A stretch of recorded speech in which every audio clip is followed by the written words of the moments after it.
मेरी बात सुन, ओजान के साथ तुम्हारा क्या रिश्ता है? हाँ, किस हैसियत से साथ रह रहे हो? मंगेतर हो, निकाह तय हुआ है या रूममेट हो, क्या हो बेटी? मुझे बताओ ना। मेरा शौहर एक मुजरिम है। अगर आप ओजान की फिक्र करते हैं हमीद साहब, तो आप उसे जुमाना से अलग कर दीजिए।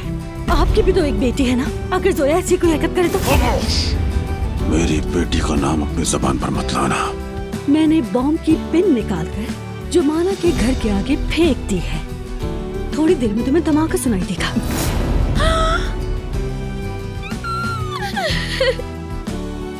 मुझे तो यकीन नहीं आ रहा। ये लड़की किसी भी तरह से तुम्हारे लायक नहीं है ओजान। मगर तुम पर तो इश्क का भूत सवार है, कुछ समझ में नहीं आएगा तुम्हें। कहते हैं कुछ मोहब्बतों की शुरुआत हमेशा मुश्किलात से ही शुरू होती है।